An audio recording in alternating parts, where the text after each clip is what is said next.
Hi. 20 years ago, Dave Van Ronk died. Despite an obituary in the New York Times and a Coen Brothers movie based on his autobiography, Inside Llewyn Davis, he's still one of the lesser acknowledged greats of acoustic folk blues guitar. It still annoys me to see how often Bob Dylan is credited for Dave's version of House of the Rising Sun. Just about every current reference to the Animals chart-topping 60s treatment of that song says they took it from Bob Dylan. And, while that may be true, Dylan took it from Dave Van Ronk.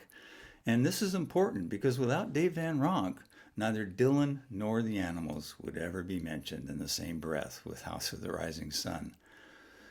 Now, House of the Rising Sun was around decades before any of these guys, and while it had great lyrics, its song structure was fairly pedestrian. Just a simple 1-4-5 chord progression in a major key, I think E for the most well-known version by Leadbelly.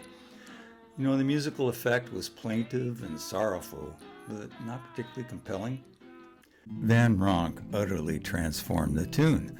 Drawing on his jazz background, he put it in a minor A key, changing the chords to A minor, C, D, F, and E. Wow. Paired with Van Ronk's vocal treatment, a dark, menacing growl, the song became more of an embittered hymn to disadvantaged birthright and social injustice. Under Van Ronk's interpretation, House of the Rising Sun went from an also-ran, folky, mid-list tune to a mesmerizing cultural anthem. Now, the thing is, Van Ronk didn't do this just with House of the Rising Sun. Any song he played, he put an indelible stamp on.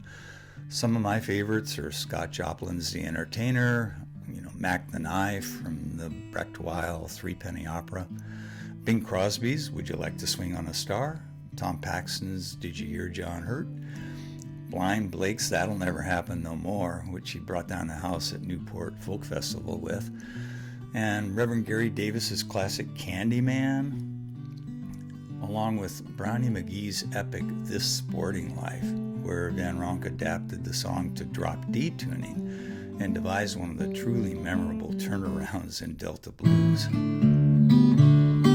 And don't forget Rick Von Schmidt's Joshua Gone Barbados, or Joni Mitchell's that Song About the Midway. There are just so many.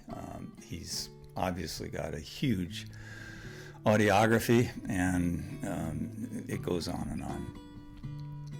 Now, Dave Van Ronk did write a few songs, but his towering gift was adapting and arranging for steel string guitar. In changing a song, he never diminished it and always elevated it, expanded it.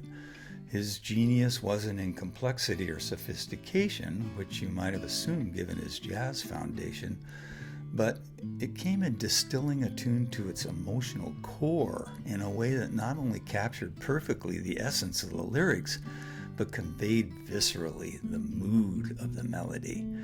He would spend literally day after day working on an arrangement till he got it right. I can't think of any self-accompanied singer who put as much effort into reshaping a song instrumentally as Dave Van Ronk.